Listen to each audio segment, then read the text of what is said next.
Сәлем қыздар, біз бүгін сіздермен хачапури по-аджарски дайындаймыз. Қажетті заттарды описанияға қалдырып кетемін.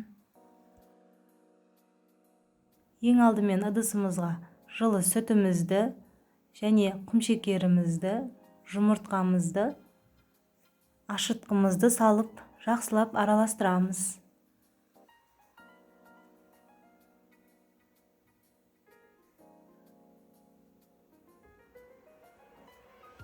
Содан соң бетін жауып 15 минутқа жылы жерге қойып қоямыз. 15 минут бізде өтті. Осындай реакция пайда болу қажет. Одан соң тұзымызды, сұйық майымызды құйып, жақсылап тұрып араластырып аламыз. Енді үстіне ұнымызды електен өткізе отырып, жұмсақ етіп қамыр илейміз. Бізде осындай қамыр пайда болу қажет. Бетін жауып, жылы жерге 1 сағатқа қойып қоямыз. Енді біз салмасын дайындаймыз. 350 грамм сырымызды теркадан өткізіп, дәміне қарай тұзымызды және жұмыртқамыздың ағын 3 ас қасық сүтімізді құйып, қолымызбенен араластырамыз. Бізде осындай болуы қажет. Біздің қамырымыз көтеріліп болды. Енді қамырымызды 3 бөлікке бөлеміз. Домалақ етіп жайып аламыз. Дайын болған салмамызды осылай видеодағыдай етіп орналастырып шығамыз.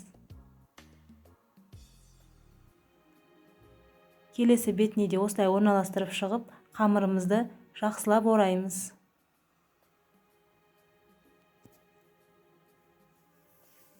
Осылай етіп орап, ортасына сырымызды саламыз. Пергамент қағазымызға орналастырып, жұмыртқамыздың сарысын жағып шығамыз. Қызып тұрған пешімізде 15 минут 200 градуста пісіріп аламыз. Бізде осылай пісіп шыққаннан соң ортасын ашып, бір жұмыртқамызды саламыз. Тағы да пешімізге жіберіп 2-3 минут пісіріп аламыз. Осымен біздің хачапури по-аджарски дайын, өте жұмсақ болып шығады. Міндетті түрде жасап көріңіздер. Барлықтарыңызға ас болсын. Менің видеоларыма лайк басып, комментария жазып, тіркеліп кетуді ұмытпаңыздар. Сіздердің қолдауларыңыз мен үшін өте маңызды.